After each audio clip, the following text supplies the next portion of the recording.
이 시간에는 우리가 열왕기하 15장을 보도록 하겠습니다.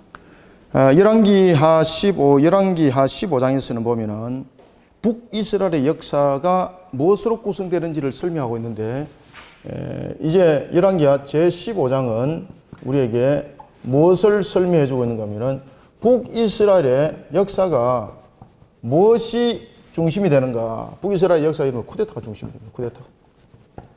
이 왕권이 쿠데타로 인해서 세워지고 쿠데타로 인해서 무너지게 됩니다. 우리가 이스라엘 역사 가운데서 가장 짧은 왕으로서 있었던 왕 시므리는 7일 천하로서 그의 모습을 마감했다면은 이 쿠데타로 일어나는 이 왕권으로 인해 가지고 한 달만 왕으로 또 살았던 사람인데 그가 바로 샬롬이었습니다. 샬롬 왕은 한 달 동안 왕으로 하다가 그냥 끝나버립니다. 여러분들요, 일주일 왕하고 한 달 살고 인생 그냥 하지게 버리면 우리 인생 소망이 있는 겁니까? 북이스라엘에 우리가 이제 왕들의 모습을 보면은 그 여로보암 2세가 왕이 되고 난 뒤에 이스라엘이 어느 정도 안정적인 여로보암 2세가 왕이 되고 난 뒤에는 이스라엘이 그런대로 안정적인 나라를 이끌어갑니다. 그럼에도 불구하고 결국은 나라가 뒤바뀌게 되고 또 나라가 또 무너짐의 역사가 호세아 속에서 나타난 가장 큰 이유가 하나님 보시기에 악을 행했더라. 그 다음에 여로보암의 길을 걸어갔더라. 이 두 가지가 여러분 핵심입니다. 핵심. 여로보암 2세가 얼마나 정치를 잘했습니까? 그가 얼마나 여러분 나라를 부강하게 세웠습니까? 그럼에도 불구하고 나라의 기준은 경제를 잘 이끌어가고 우리를 잘 살게 하는 기준이 아니라요, 백성들이 하나님 보시기에 정직한 길을 걸어갈 수 있는 그 하나님의 정의와 공의를 세워 나아갈 수 있는 길을 만들어가는 통치자, 우리는 그런 위정자가 필요한 겁니다. 왜냐하면 결국은 이 모든 만물에 대한 통치권을 하나님이 가지고 계시거든요. 그러니 하나님의 절대 주권을 벗어나서 뭔가를 할 수 있다는 것 상상도 하지 말아야 됩니다, 여러분들. 그래서 우리가 모든 기준들이 우리의 인본주의 모습 속에서 세워진 이런 마치 쿠데타를 일으켜서 내가 나라를 또 전복하고 새롭게 만들어 나가고 내가 나라를 새롭게 만들 수 있다라는, 내가 나라의 정신을 바로 세울 수 있다라는 이런 정신을 가지고 쿠데타를 일으키니까요, 나라가 계속해서 정변이 일어나는 겁니다. 그리고 분파주의가 계속해서 일어나는 겁니다. 항상 여러분들의 우리의 기준들은 여호와 보시기에 악이 아니라 하나님 보시기에 선했더라 모습이었고, 하나님의 법도와 규례를, 여로보암의 길이 아니라 하나님의 법도와 규례를 따랐더라, 이 모습이 우리 속에 등장해야 되는 겁니다. 여로보암 2세 왕의 아들이었던, 오늘 이제 본문에 이제 등장합니다, 스가랴. 이 스가랴는 여로보암 2세의 아들이었습니다. 아들. 그리고 스가랴의 이 통치가 그리 오래 가지 못합니다. 여로보암 2세의 아들이었던 이 스가랴가 전복당하게 되는데, 누구에서 전복당하게 되는가 하면은 샬롬이에서 전복당하게 되는데, 여기서 쿠데타가 일어납니다. 쿠데타를 위해서 샬롬이 정권을 장악을 하게 됩니다. 정권을 장악을 합니다. 그리고 그러면 이 샬롬은 한 달 동안 여러분 왕을 해먹었죠. 그러면 이 샬롬은 그러면은 왕으로서 나라를 이끌어갈 때에 자신에게 평강이 있었는가? 그렇지 않습니다. 머나헤미에서 한 달 만에 그냥 무너짐을 당합니다. 머나헤미에서 결국은 이 샬롬도 쿠데타로 인해서 정권이 무너지게 되고, 머나헴 또한 쿠데타를 통해서 정권을 장악을 하게 됩니다. 이런 머나헴의 아들이었던 브가히야, 그 쭉 여러분들 보시면 오늘 왕들이 굉장히 많이 바뀌어요. 오늘 15장에 보면은 브가히야, 그 다음에 베가, 그리고 또 호세아까지 나타납니다. 나중에 이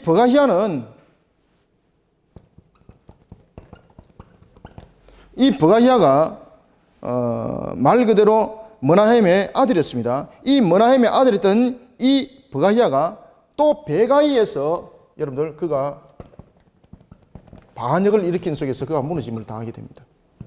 머나헴의 아들이었습니다.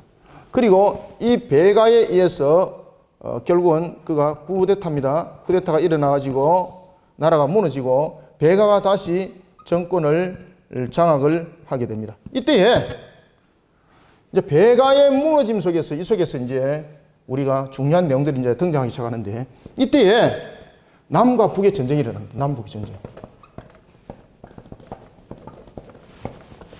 이때 남북 전쟁이 일어날 때에 누가 여러분들 이 속에 개입을 하게 되는가 하면은 아수르가 개입을 합니다. 아수르. 그런데 이 아수르는 어떻게 남과 북의 전쟁에 개입하게 됐는가라는 내용들을 오늘 성경은 우리에게 설명하는데 바로 그 당시에 유다 왕이 아수르를 끌어당기는 겁니다. 아수르를 끌어당겨 가지고 아수르의 조공을 받쳐 가지고 당신이 우리를 좀 살려주시오. 그래서 북이스라엘을 쳐버리는 거예요. 그런데 이 북이스라엘을 쳤던 이것이 결국은 나라를 멸망시키는 문제가 생기게 되는 겁니다. 이 아수르는요, 이 남과 북의 전쟁을 통해서 자신들이 북쪽을 장악을 하고 그리고 난 뒤에 어떤 일들을 그가 거행시키는가 하면은 호세아를 아수르가 꼬들겨 가지고 베가로 하여금 쿠데타를 일으키도록 만듭니다. 쿠데타. 그래서 북이스라엘의 마지막 왕이었던 호세아가 이제 왕으로 세워지게 되는데 그가 정권을 장악을 할 때에 그가 쿠데타를 일으키는데 누가 꼬들겨서 쿠데타를 일으키는가 하면은 아수르가 쿠데타를 일으키는 데 있어서 하나의 동력을 유발시켜 줍니다. 동력을. 그러면은 이런 호세아는 그러면은 나라가 존속했는가? 누구에 의해서 무너집니까? 결국은 아수르에 의해서 세워졌다가 아수르에 의해서 멸망을 당하는 겁니다. 아수르에 의해서 세워졌다가 아수르에 의해서 멸망을 당했던 호세아. 그때가 바로 BC 722년이었습니다. 이스라엘의 역사가 여기서 끝을 맺는 겁니다. 이때에 북이스라엘이 멸망당하는 모습을 남쪽 유다에 누가 보는가 하면은 바로 히스기야가 보는 겁니다. 히스기야가. 이때에 히스기야 왕이 이 장면들을 다 목격을 하는 겁니다. 자, 오늘 우리가 15장을 우리가 이제 보도록 하겠습니다. 자, 15장에 봅시다. 이스라엘 왕 15장 1절 이스라엘 왕 예로보암 2세입니다. 제27년에 유다 왕 아마시아의 아들 아사랴가 왕이 되었습니다. 아사랴가 누구라 그랬죠? 그렇죠. 우시아의 본명입니다. 여호와께서도 오셨다. 여호와께서도 오셨다. 아, 이름들은 얼마나 다 거창한지 몰라요, 여러분들. 그죠? 여호와께서도 오셨다. 여호와께서 도왔으면은 여호와의 말씀에 순종하는 자가 되어야 된다는 거죠. 여호와께서 도와주셨다라는 부분을 통해서 나는 하나님이 나를 도우시는 자야 라고만 강조하시면 안 됩니다. 하나님이 나를 도우시는 자인 것을 강조함과 동시에 나는 무엇을 행하는 자가 되어야 됩니까? 하나님의 법도와 규례를 지키는 자가 되어야 되는 겁니다. 이것이 함께 이루어져야 되는 겁니다. 아사랴가 왕이 되었습니다. 그가 왕이 될 때에 16세였습니다. 예루살렘에서 52년간 다스렸습니다. 그의 어머니는 또 누굽니까? 유골리아였더라. 유골리아는 무엇입니까? 여호와는 능력입니다. 그러면서 성경은 또 이렇게 말합니다. 그의 어머니는 어디 출신이더라? 그렇죠. 14장에도 보면은 그의 아버지에 관해서 이야기를 할 때에 그의 어머니 이름이 무엇이었습니까? 여호아단이었다. 어디 출신이었더라? 그렇죠. 지금 중복적으로 지금 계속해서 이야기를 하고 있죠. 이와 같이 여호와의 신앙으로 자녀들을 양육하는 일에 있어서 부모들이 헌신을 다하고 그 모든 세워짐에 대해서 우리가 사력을 다할지라도 자녀들 또한 해야 될 일들이 있습니다. 그것을 배움으로써 끝나는 것이 아니라 그렇게 성장하는 것으로 끝나는 것이 아니라 자기의 열매를 맺을 수 있도록 끊임없이 신앙 가운데 자신을 갈고 닦고 그리고 자신의 죄악을 죽여나가는 속에 자신의 열매 결실들을 맺어 나가야 되는 겁니다. 그런데 오늘 본문에 등장하는 아사랴가 그리하지 못합니다. 그래서 성경에 보면은 아사랴가 왜 무너짐을 당했는지를 성경은 이제 그 뒤에 보면은 우리가 역대기에서도 이제 설명을 하고 있는데 결국은 그가 여러분 왜 무너졌습니까? 그가요 자신의 왕권을 강화하기 위해서 제사장의 직무를 자신이 도맡아 버리는 겁니다. 무엇을 위해서? 자신의 왕권 강화를 위해서. 그 당시에 여러분들 왕권이라는 것은 절대 권한이었습니다. 그럼에도 불구하고 왕권이 무시할 수 없는 것이 있었는데 그것이 제사장이죠. 이런 그가 왜 그런 짓을 했는가? 14장에서도 우리가 봤죠. 결국은 여호와 보시기에 악을 행했던 북이스라엘의 모습이 결국 전부 다 산당이었습니다. 산당이었습니다. 산당이 문제. 남유다는 산당이 문제였고 북이스라엘은 무엇은 문제였습니까? 여로보암의 길이었습니다. 여로보암의 길. 이것이 남과 북을 무너뜨리는 핵심적인 역할을 하게 되는 겁니다. 이 산당이 여러분들 지 맘대로 신앙이잖아요. 지금 우시아가 오늘 본문에 등장하고 있는 아사랴가 지 맘대로 신앙인 거예요. 그래서 자신의 왕권을 강화하기 위해서 제사장의 권한을 자신이 가져가는 거예요. 자신이. 하나님께서 그걸 쳐버리는 거예요. 그래서 그가 발병이 나가지고 결국은 그가 많은 사람들 앞에 서지 못하고 별궁에서 최후를 맞이하고 그의 아들이 자신이 아버지가 했던 것처럼 자신이 뒤로 물러서고 자신의 아들이 얼굴로 등장하게 되는 것입니다.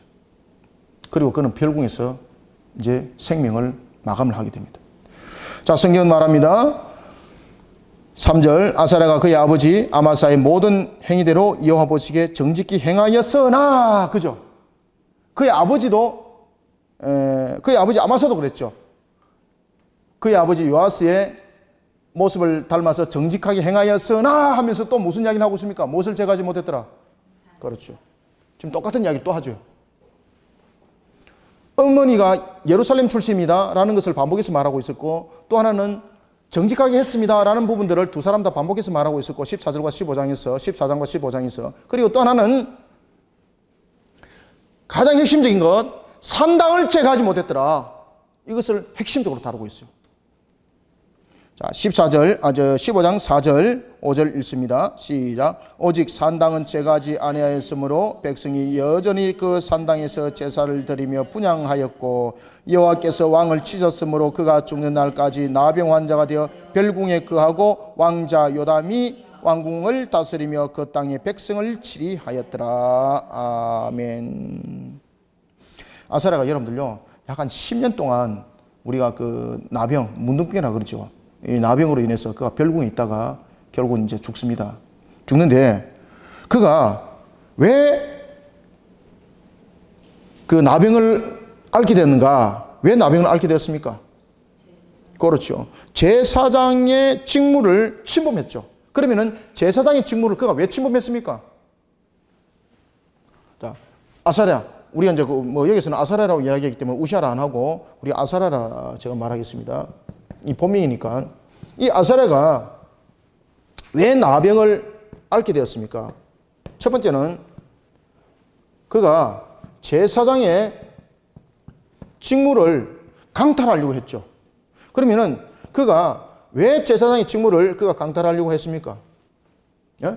그가 왜 제사장의 직무를 강탈하려고 했습니까? 왕권 강화입니다. 왕권 강화. 여러분들 왕권을 강화하는 것이 제사장의 직무를 자기가 함께 겸임하고 자신이 그것을 빼앗는다 그래서 그 왕권이 강화됩니까? 왕권을 강화를 하기 위해서는 결국은 여러분들요 누구의 길을 따르면 되는 겁니까?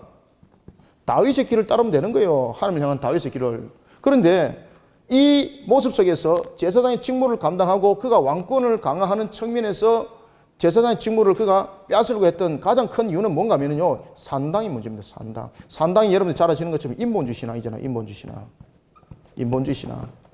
이 인본주의 신앙을 없애지 못했던 것이 자신에게도 그 영향력이 계속 살아남는 겁니다. 그러니까 이 왕권을 강화하는 측면에서 인본주의를 발동해서 제사장의 직무를 그가 강탈했던 거예요. 그래서 하나님이 용서치 않는 거예요. 그래서 그가 나병이 걸렸던 겁니다. 이런 상태에서 그가 10년 동안 별궁에 그가 거하다가 자신의 아들이 자신의 아들을 내세운 수렴청정을 하게 되고 그리고 난 뒤에 그가 이제 생명을 하직하게 되는 겁니다. 7절 말합니다. 아사랴가 그의 조상들과 함께 자매 다윗성에 그의 조상들과 함께 장사되고 그의 아들 요담이 대신하여서 왕이 되었습니다. 그러면은 북이스라엘은 그러면은 어떤 일들이 있었는가? 지금 14장과 15장 제가 앞 시간에도 여러분들이 설명드렸던 것처럼 14장과 15장은 우리에게 중요한 것을 설명해 주고 있다. 그것은 뭔가 하면은 하나님께서 우리에게 그리고 남과 북을 향해서 요구했던 것은 다윗의 길이었다. 하나님 보시기에 정직한 그 길들. 다윗의 믿음과 신앙이었다. 그러면 이 다윗의 믿음과 신앙은 무엇이었습니까? 하나님의 법도와 규례를 지켜 준행하는 것이 바로 다윗의 믿음이었고 신앙이었고 그것이 다윗의 길이었다. 근데 그 길을 남과 북이 따르지 않더라. 그 길을 남과 북이 따르지 않으면서 남은 산당이라는 인본주의 신앙으로 달려갔고 북은 어떤 신앙으로? 여로보암의 길이라는 인본주의 신앙으로 달려갔습니다. 이런 속에 나라가 번성했습니다. 우시아도 여러분들요, 이 당시에 남과 북의 역사 속에서 우시아, 그 다음에 북이스라엘의 여로보암 2세가 있을 이때가 여러분들요, 남과 북이 가장 여러분 잘 살았을 때예요. 아주 여러분들요, 외부로부터도 그 어떤 누구도 침범하지 못하는, 그리고 이 아사라도 여러분들이요, 나라가 굉장히 견고하게 나라를 세우면서요, 신무기들도 엄청나게 개발을 많이 했었어요. 그러니까 뭐 무기 수출도 많이 하고 이런 부분들도 많이 있었거든요. 그러니까 나라들이요, 침범하지 못했었어요.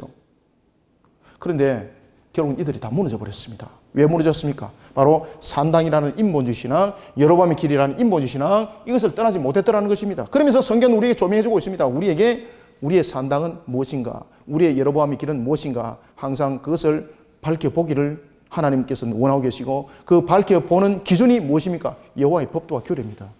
이것을 가지고 그것을 밝혀내진 것이지, 우리의 지식과 우리의 어떤 생각으로 가지고 이거는 산당이야, 이거는 여로보암의 길이야, 구별되지 않습니다. 그 구별의 기준은 무엇입니까? 하나님의 법도와 규례예요, 여러분들요. 이것을 가지고 잣대를 올려놓으라는 것입니다. 이것이 우리의 캐논이 되라는 것입니다. 지금 14장과 15장에 그것을 설명하고 있습니다. 그런데 이러한 캐논을 올려놓지 못하니까요, 나라가 북이스라엘은 그럼 어떻게 됐는가? 남은 이렇게 무너지는 겁니다. 예? 아사라가 이렇게 무너지는 거예요. 산당이라는 부분 때문에 이렇게 무너지는 겁니다. 그럼 북이스라엘은 어떻게 무너지는가? 여로보암의 길이라는 것을 통해서 이렇게 무너지는데 전부 다 쿠데타로 나라가 계속해서 이어지고 멸망당하는 길들이 일어나는 겁니다. 아주 왕들이 이제 단명을 하는 겁니다. 단명하는 겁니다.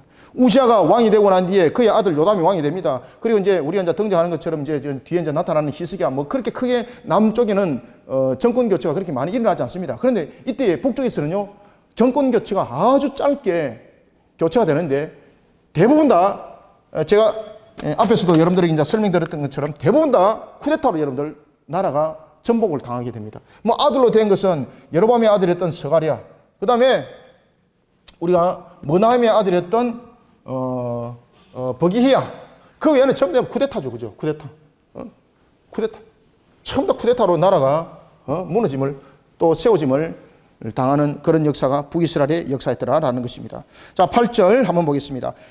유다의 왕 아사랴의 제 38년에 여로보암의 아들 스가랴가 사마리아에서 6달 동안 이스라엘을 다스렸습니다. 몇 달? 6달, 6개월. 이 단명하는 거죠, 이제. 6개월. 그리고 그의 아들은 얼마? 한 달. 여로보암 이후에, 여로보암이 여러분들 그렇게 나라를 잘 세웠습니다. 그죠? 나라를 견고하게 세웠습니다. 그런데 그의 아들과 그의 손자를 다 합치니까 총 몇 개월? 그 북이 영화가 7개월도 못 갑니다. 7개월도. 1년도 못 갑니다. 여러분 아시겠습니까? 그가 죽고 난 뒤에 1년도 못 갑니다. 끝나버린 겁니다. 왜 그렇게 끝나버렸습니까? 결국은 여러분들요, 여로보암의 길입니다. 여로보암 길. 그죠? 여로보암의 길. 이 여로보암의 길 속에서 머나임이 일어서고 이런 속에서 계속해서 일어서는 겁니다. 그러니 하나님의 정의와 공의를 세우지 않으면 나라 소망 없습니다, 여러분들요. 우리는 당대 잘 사는 것, 이 가지고 말하면 안 됩니다. 우리 시대에 경제 대통령이 있어야 됩니다. 얼마나 여러분들요, 언론에서 호도하고 있습니까? 저는 그것을 보면서 가슴을 쳤습니다, 가슴을. 그러니까 정경유착, 정교유착이 일어나지. 우리에게 필요한 것은 뭔가 하면 정의와 공의예요, 정의와 공의. 그런데 이 정의와 공의는요, 사람의 다수에 의한 정의와 공의가 아닙니다, 여러분들요. 99명이 정의라고 말하지만은 한 명이 정의가 아닙니다고 외쳤던 이것이 진짜 정의가 될 수 있어요. 그런데 우리는 다수결의 정의를 말하고 있고 다수결의 공의를 말하고 있습니다. 이 전부 다 이거 전부 다 우리를 무너뜨리는 겁니다. 우리의 정의와 공의는 다수결이 아니고요, 우리의 정의와 공의는 민심이 아닙니다. 우리의 정의와 공의는 비록 우리의 민심은 힘들어요, 아니요 라고 할지라도 하나님의 법도와 규례의 정의와 공의입니다, 여러분들요. 하나님의 법도와 규례와 정의와 공의를 내려놓으니까 그 음란하고 타락했던 자들이 들고 일어나지요. 그런 다수가 들고 일어날지라도 하나님의 정의와 공의 속에 다스려 나가면은 그들이 하나님의 정의와 공의 속에 회복되는 거예요, 여러분들요. 그런데 여러분들요, 보십시오. 민심과 민의를 정의라고 말하고 있고 다수를 정의로 말하고 있으니 결국은 여러분들요, 여로보암 짝이 나는 거예요. 그의 아들 보십시오. 스가랴 6개월 왕 되었더라. 그의 아들 보십시오. 한 달 왕하고 그냥 지어 발표했더라. 어디에? 군 앞발에 지어 발표해버립니다. 무엇이 없었기 때문에요? 하나님의 정의와 공의가 없었기 때문에 군합발, 힘센 자가 우선이 되는 거예요. 그냥 짓밟아버리는 거예요. 이것이 무슨 길입니까? 이것이 여러분들 인본주의 여로밤의 길이었어요. 이것이 북쪽 이스라엘의 모습이었다는 이야기입니다. 남쪽의 모습도 이러한데 북쪽은 어떻을까? 똑같다라는 이야기입니다. 저와 여러분들 삶들, 저와 여러분의 모습이 이렇게 남과 북의 이런 산당과 여로밤의 길이 되어서는 아니 됩니다. 자, 보겠습니다. 여섯 달 동안 왕이 되었습니다. 그의 조상 9절, 그의 조상들의 행위대로 여호와 보시기에 무엇을 행했더라? 그렇죠. 그 다음에 또 무슨 길을 걸었더라? 자, 9절 읽습니다. 시작. 그의 조상들의 행위대로 여호와 보시기에 악을 행하여 이스라엘로 범죄하게 한 느바스의 아들 여로밤의 죄에서 떠나지 아니한지라. 아멘. 야벳의 아들 살롬이 그를 반역하여 백성 앞에서 쳐 죽이고 대신하여 왕이 되니라. 스가랴가 쿠데타를 일으킵니다. 살롬이 쿠데타를 일으킵니다. 그리고 스가랴를 전복해 버립니다. 여로밤이 죽고 난 뒤에 여러분들요 6개월 반년 그런 속에 살롬이라는 군합발에 의해서 그가 무너짐을 당하게 되고, 그리고 결국은 이 살롬 또한 한 달의 군합발에 의해서 쿠데타에 의해서 무너짐을 당하게 된 겁니다.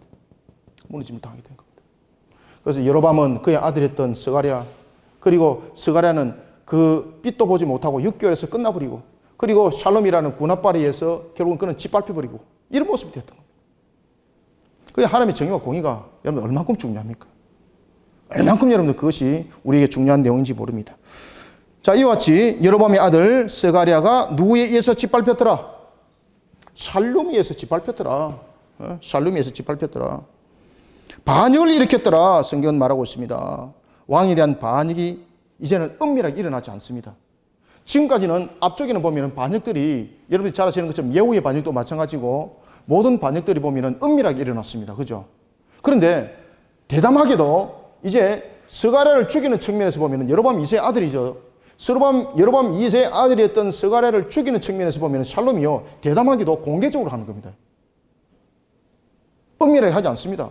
그만큼요 나라가 썩었다는 이야기입니다. 그만큼 나라가 기준을 잃어버렸다는 이야기입니다. 무슨 길이 문제였습니까? 예, 그렇죠. 여로밤 길이 문제였습니다. 여로밤 길이. 바로 하나님을 향한 정의와 공의가 아니라 인본주의 속에 세워졌던 그 신앙의 기준이 결국은 사람의 정의와 공의를 만들어내면서 우리를 짓밟아버리는 모습이 되었더라는 이야기입니다. 그래서 10절에 보면은 반역하여 백성 앞에서 쳐 죽이고라는 것은 왕에 대한 반역이 이제는 은밀해질 필요가 없고 공공연하게 일어났는데 힘센 것이 이제는 전부라는 겁니다. 힘이 정의고 공의라는 겁니다. 북이스라엘 정부가 그렇게 흔들렸다라고 성경은 우리에게 말을 하고 있습니다. 그러면 스가랴는 어찌 됐는가? 스가랴의 남은 사적을 봅시다. 자, 스가랴에 대해서 성경은 말하고 있습니다. 그러면서 스가랴는 살롬에서 짓밟히고 이래 됐을 때에 그의 사적은 성경은 이렇게 말합니다. 12절 한번 읽습니다. 시작. 여호와께서 예후에게 말씀하여 이르시기를 네 자손이 4대 동안 이스라엘 왕 위에 있으리라 하신 그 말씀대로 과연 그렇게 되었더라. 아멘. 이것은 무슨 내용이라고 말하고 있습니까? 예후를 향한 하나님의 예언의 성취였습니다. 그런데 왜 예후를 향한 이 성취가 이때 일어났습니까? 하나님께서 4대를 말씀하셨죠. 그죠? 4대. 그래서 1, 2, 3, 4대에서 딱 끊어지는 겁니다. 자, 그러면은 이 4대에서 이야기를 할 때에 하나님께서 무슨 이야기를 하셨습니까? 여로밤의 길을 걷지 마라 그랬죠. 여로밤의 길을 걷지 마라 그랬죠. 여로밤의 길을 걷지 아니하고 다윗의 길을 걸었을 때는 내가 북쪽을 너에게 견고하게 너에게 세워져서 너의 후손으로 영원하게 다윗처럼 남쪽은 그 다윗의 혈통으로 나라를 다스리게 하고 북쪽은 내가 너의 혈통으로서 나라를 다스리게 하겠다. 이것은 누구에게도 했던 이야기입니까? 여로밤 1세에게도 했던 이야기입니다. 그죠? 나라가 무너지기 BC 930년에 남과 북이 갈라질 때에 여로밤 1세 때에도 똑같이 그렇게 말씀하셨습니다. 내가 이 나라를 놓았다. 10지파 북쪽에 있는 것은 여로밤 1세 너에게 주니 너는 다윗과 같이 나의 법도와 규례를 따라라. 그러면은 너의 후손에게 이 나라를 영원히 주고 다윗 혈통은 남쪽 언약을 이어가는 측면에서 남쪽 유다만 그들에게 줄 뿐이다. 이렇게 말하고 있는 거예요. 오늘 성경도 여러분 보십시오. 그래서 예후를 향해서도 그렇게 하나님께서 세우셨는데 예후가 여로보암의 길을 걸었죠. 그래서 그에게 4대에 관한 것을 말씀하신 대로 여기서 이제 스갈에서 성경은 말합니다. 그 대가 끊어졌습니다. 자, 그러면은 이제 13장 보시다. 15장 13절 유다 왕 우시아 제 39년에 이제는 이제 그 아사랴라는 이름이 이제 우시아로 등장하네 그죠? 유다 왕 우시아 제 39년에 야베스의 아들 샬롬이 샬롬이 사마리아에서 왕이 되어 한 달 동안 다스리고 얼마 동안 다스렸다는 이야기입니까? 그렇게 해서 힘들게 왕이 되었는데 몇 달? 그렇죠. 한 달. 그렇게 힘들어가지고 정변을 일으켰는데 군사 쿠데타를 통해서 집권했는데 한 달 끝났더라.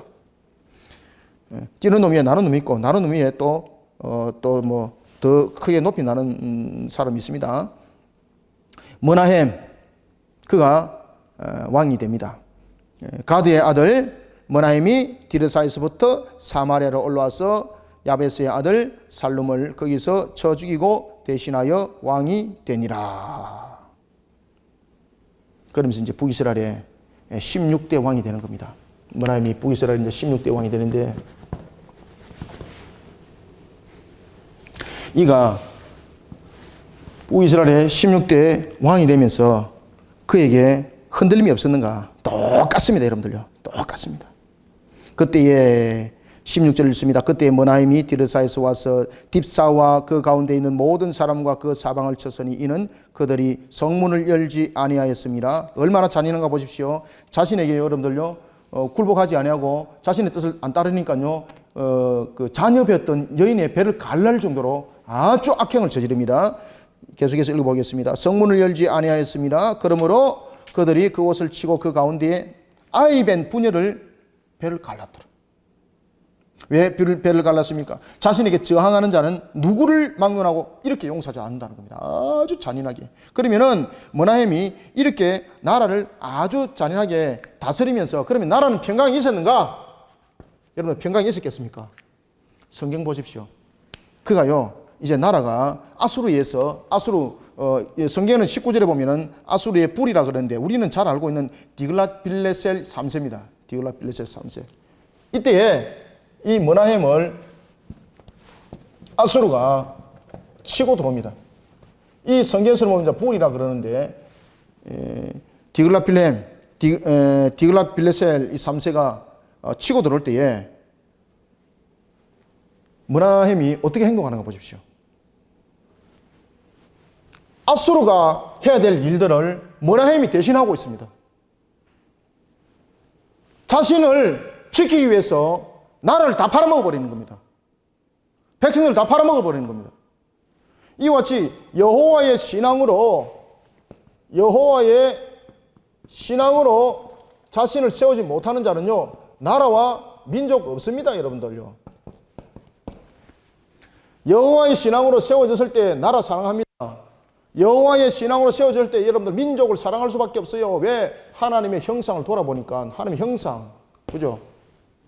그래서 여호와의 신앙으로 세워진 자가 진짜로 나라를 사랑하고요. 민족을 진짜 사랑해요. 그래서 우리는 남과 북에 대한 모든 문제도 여호와의 신앙, 하나님의 말씀의 바탕을 이룬 그런 십자 신앙으로 남과 북이 한 형제 한 자매라는 것이 확인되어지고 그렇게 만들어져 나가야지만이 우리에게 샬롬이 있고 평강이 있는 겁니다. 그러지 않았을 때는요. 계속해서 강대국, 아수르 같은 이런 강대국에서 이 나라 이 민족 계속 짓밟혀요. 여러분들요. 우리의 역사입니다. 이거 앞으로 있을 역사. 아수르의 뿔이 머나헴을 치고 들어옵니다. 북이스라엘을 치고 들어옵니다. 그러니까 머나헴이 무엇을 선택하는가 하면은 아수르 왕이요. 당신은 나의 왕입니다. 하나님 나의 왕이 아니고 당신은 나의 왕입니다. 그러니 나를 굽에 살펴주시고 당신이 모든 필요한 것을 제가 공급해 드리겠습니다. 제가 조공으로 드리겠습니다. 그러면서요. 그가 조공으로 드릴 만한 것이 없으니까 어떻게 합니까? 자신이 가진 것 속에서 내어놓는 것이 아니라 자신의 가진 것을 다시 말하면 여호와의 신앙으로 하나님의 형상을 돌아보지 못하니까 나라와 민족을 사랑하는 마음이 전혀 없거든요. 그러니까 여러분들요 머나헴이 어떤 결정을 내리는가 하면요 아수르 왕 불에게 바칠 조공을 어떻게 수급하는가 하면요 그가 오히려 이 조공을 드리는 것을 백성들을 갈취해가지고 아수르 왕에게 조공으로 드립니다. 겁나죠?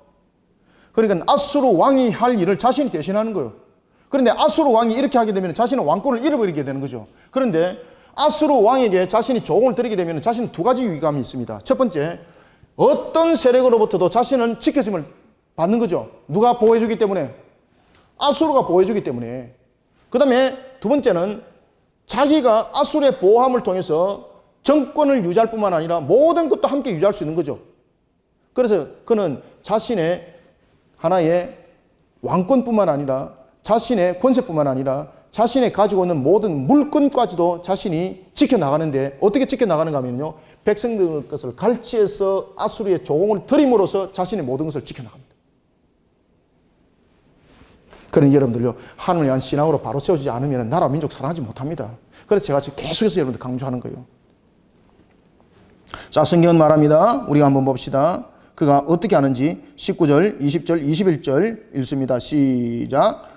아수르 왕 불이 와서 그 땅을 치려하며 므나헴은 은 1000달란트를 불에게 주어서 그로 자기를 더욱 도와주게 함으로 나라를 자기 손에 굳게 세우고자 하여. 자, 스톱. 나라를 자기 손에 굳게 세우고자 하기 위해서. 그죠? 어떻게 했다고요? 20절 읽습니다. 시작. 그 은을 이스라엘 모든 큰 부자에게서 어떻게 강탈하여 각 사람에게 은 50세겔씩 내게 하여 아수르 왕에게 주었더니 이에 아수르 왕이 되돌아가 그 땅에 머물지 아니하였더라. 므나헴의 남은 사적과 그가 행한 모든 일은 이스라엘 왕 역대지락에 기록되지 아니하였느냐. 아멘. 기절하는 거죠. 기절하는 거죠. 그러니 자신이 대신 강도가 되는 겁니다. 자신이. 그러면 그가 여러분 강제로 그냥 뺏었겠습니까? 아니죠. 이제 국법을 만드는 거죠. 세금에 대해서 특별 징수세 뭐 이런 거죠. 그러니까 그런 강도짓을 하는 겁니다. 정치하는 자들이 여러분들요 세금을 징수하는 데 있어서 자기들 마음대로 결정하는 거 그 강도짓입니다. 정말로 그것이 정의와 공의 속에서 세워졌는가를 바로 알고 우리는 징수를 해야 되는 것입니다. 국회 통과만 하면 그것이 모든 것이 여러분들 그게 정의고 공의입니까? 그렇지 않습니다, 여러분들요. 하나님의 말씀의 법도와 규례를 돌아보지 아니하는 그런 국회 통과. 결국은 여러분들요, 오늘 본문에 나타나는 이 므나헴의 행동과 다를 바가 하나도 없습니다. 강도짓 하는 겁니다. 강도짓 하는 것. 그러니 대통령 되기 위해서, 국회의원 되기 위해서, 어떤 자신들의 권력을 잡기 위해서 공약을 내세운 것, 우리는 면밀히 검토해야 되는 것이고, 그것이 정말로 하나님의 정의와 공의 속에서 바로 행해지고 있는가라는 것을 다시 한 번 더 우리는 되돌려 봐야 될 필요가 있습니다. 그러니 자신의 모습만 돌아보는 이런 머나함 같은 정치꾼들, 이 땅 위에 세우지 말아야 합니다. 완전 쓰레기 같은 이런 모습들 쓸어버려야 하는 것입니다. 그러기 위해서는 어떻게 되는가? 하나님의 정의와 공의가 세워져야 합니다, 여러분들. 이 땅 위에 교회만이 아니라 모든 우리의 이 땅 위에 하나님의 말씀의 근원을 이룬 종교개혁이 일어나야 합니다. 하나님의 법도와 규례를 지키는 종교개혁이 일어나야 합니다. 그럴 때 우리는 정말로 살 수 있는 겁니다. 자, 우리 되돌려 봅시다. 그러면서 므나헴은 죽습니다. 그리고 누가 왕이 됩니까? 그의 아들? 누가 왕이 되었더라? 그렇죠. 버기히야가 왕이 되었더라. 성경은 우리에게 설명하고 있습니다. 자, 버기히야가 왕이 되었습니다. 이때 유다 왕은 또 누굽니까? 아사랴라. 앞에서는 보면은 13절에서 우샤라 말하고 있고 또 뒤에서는 보면은 또 아사라라 이야기를 하고 있죠. 그죠? 그래서 이것은 이제 반복적으로 이야기를 하고 있는데 원래 이 아사라는 이것은 우샤의 원래 본명입니다. 본명. 그래서 그것을 지금 설명을 하고 있습니다. 지금 남쪽에는 계속해서 지금 우샤를 중심으로 지금 정권이 지금 흘러가고 있죠. 그죠? 정권이 흘러가고 있습니다. 자, 이런 속에 북쪽은 계속해서 정변이 일어나고 있는 겁니다. 네 분의 쿠데타로 인해서 정권이 교체되고 있는 겁니다. 자, 23절 보겠습니다. 이때 유다왕 아사라 제50년에 바로 BC 742년입니다. 이때가 BC 742년.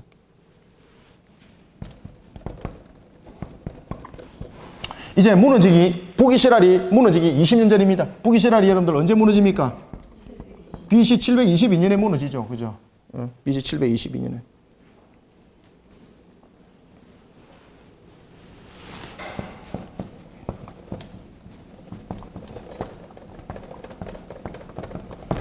이때 불은 디글랏 빌레셀 3세입니다. 여러분들이 이제 글을 써줘야 될 것 같아요. 여러분들 잊어버리면 안 되니까. 사마리아에서 버가시아가 BC 742년에 왕이 됩니다. 그런데도 불구하고 변하지 않는 것이 있습니다. 누가 왕이 돼도 변하지 않는 것이 있습니다. 그죠? 쿠데타를 일으키면 좀 색달라져야 되는데 쿠데타를 일으켰습니다. 그럼에도 불구하고 변하지 않습니다. 무엇이 변하지 않습니까? 똑같이 변하지 않는 것이 있는데 그것이 바로 하나님 보시기에 악을 행하였더라. 무슨 길을 걸었더라?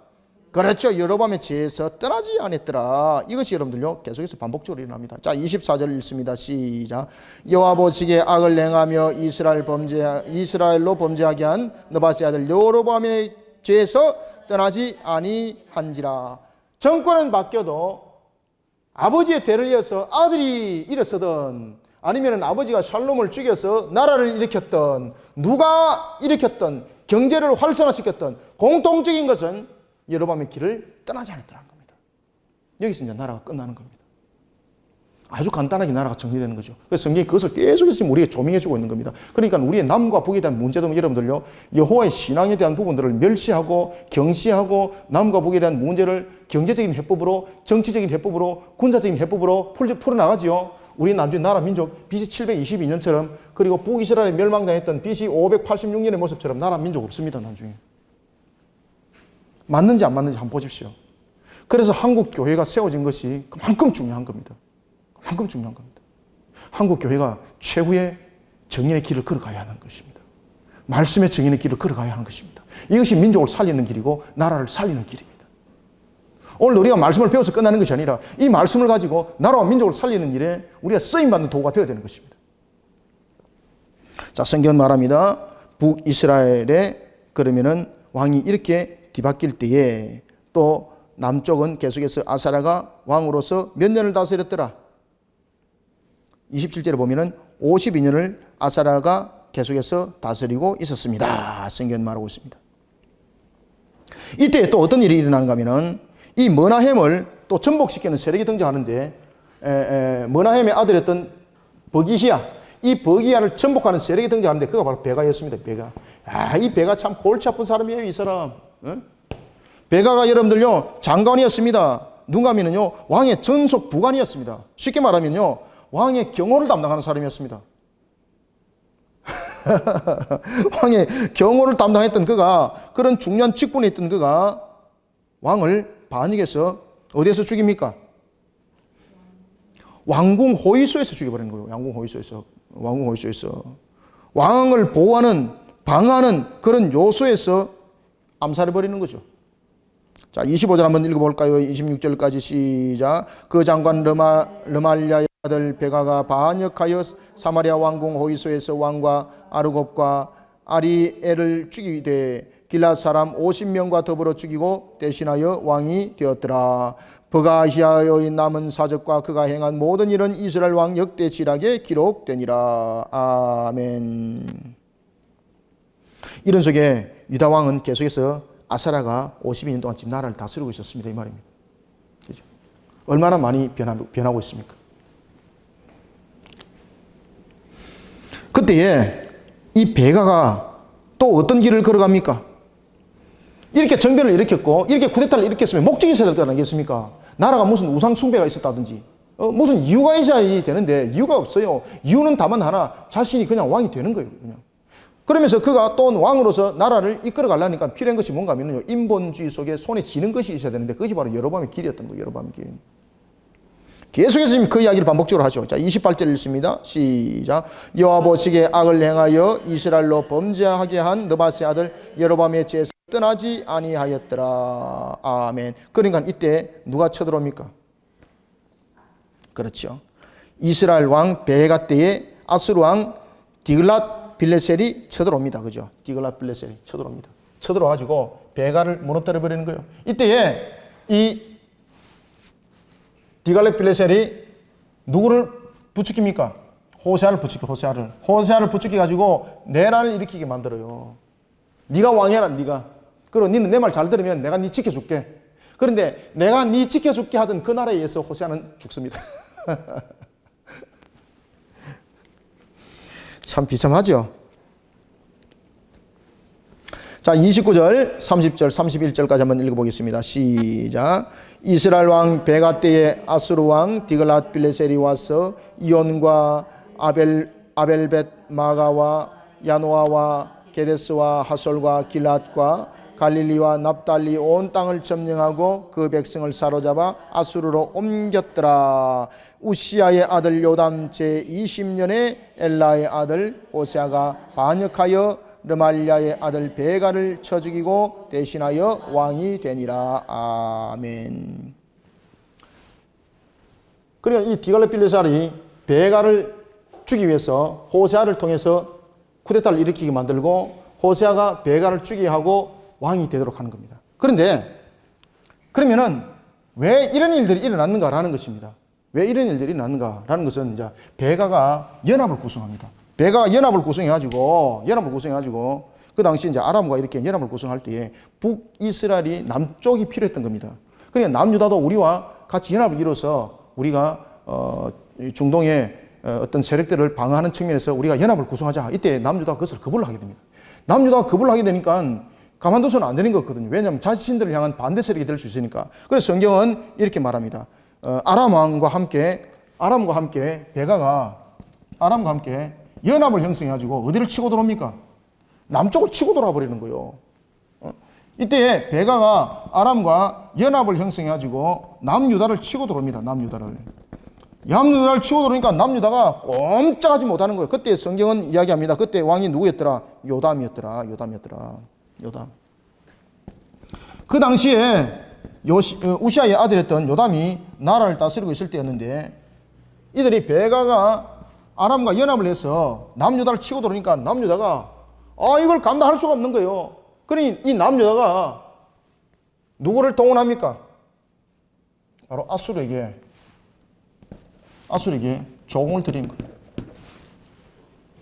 무리를 좀 치기 위해서 당신이 북쪽과 결탁하고 있는 거 그거 좀 해제시켜 주시고 그리고 우리를 도와서 지금 저 북쪽을 좀 물리쳐 주십시오. 그런데 이 일들을 위해서 이제 아수르가 남유다의 조공을 받고 북쪽과 함께 결탁하여서 하나를 이끌어갔던 연합을 구성을 무너뜨려버리고 오히려 북쪽을 치버리는 역할을 하게 됩니다. 이때에 이 디글랏빌레셀이 호세아를 동원해서 베가를 반역하도록 하는 겁니다. 베가를 반역하도록. 그러니까 쳐버리는 거예요. 그러면서 이 아수르가 호세아의 정권 교체만 준 것이 아니라 이 호세아를 통해서 또한 호세아가 자신들의 말을 잘 듣지 않자 이제는 역반향으로 북이스라엘을 완전히 이제는 멸망시켜버리고 자신의 땅을 만들어버리는 거예요. 자신의 땅. 그 당시에 남유다는 북이스라엘을 자신들이 점령하라고 말하는 것이 아니라 북이스라엘이 우리를 치지 못하도록 막아주십시오 이렇게 했습니다. 그런데 막아주는 역할이 아니라 아수르는 이것을 계기로 북이스라엘을 완전히 잡아먹으려는 역할을 하게 되는 겁니다. 그리고 이것이 나중에는요 북이스라엘만이 문제가 아니라 나중에는 남유다까지 쳐들어 올라오게 되는데 그때가 히스기야 시대입니다. 예루살렘 앞까지 치고 들어온 겁니다. 자, 오늘 우리가 이제 요담까지만 보겠습니다. 뒤에 이제 이야기는 또 우리가 저 역대하 속에서 일어나고 있으니까 그 뒤에 이야기를 하기도 하고요. 오늘은 요담까지만 이야기하겠습니다. 자, 이런 속에 32절 보면은 이스라엘 왕 르말랴의 아들 베가 제2년에 유다 왕 우시아의 아들 요담이 왕이 되었더라. 그의 나이는 몇 살이었더라? 그렇죠. 또 그의 어머니는 이름이 무엇이었더라? 여루사라라. 누구의 딸이었더라? 그렇죠, 여러분들요. 굉장히 중요하죠. 어머니가 계속해서 신앙 가운데 세워졌는데 특히 여러분들 사독의 딸이라는 것입니다. 그러면은 이것은 말 그대로 북이스라엘의 왕들과 남유다의 왕들의 등극의 차이점이 있는데 북이스라엘의 왕들은 등장하는 것이 쿠데타로 등장했는데 지금 남유다는 등장하는데 보면은 계속 어머니 이름이 등장하고 있어요. 이거는 무엇인가 하면은 다윗 왕조의 혈통을 이어가는 데 있어서 그 혈통으로서는 합법성을 가지고 있고 신앙으로서는 이와 같이 어머니들이 하나님의 말씀으로 양육하여서 이들로 하여금 여호와의 신앙으로 바로 세우기를 힘을 다했습니다라는 것입니다. 그런데 그렇게 힘을 다함에도 불구하고 왜 무너졌습니까? 산당이 주요 요인이었다는 거예요. 산당이 지 맘대로 신앙이 주요 요인이었다는 겁니다. 하나님의 말씀을 떠난 그런 어떤 세속적인 결탁의 신앙, 마케팅이 교회 속에 들어오면 이렇게 무너져요, 여러분들요. 그래서 교회 속에는 여러분들요, 세속적인 성장의 비법 마케팅 들어오면 안 돼요.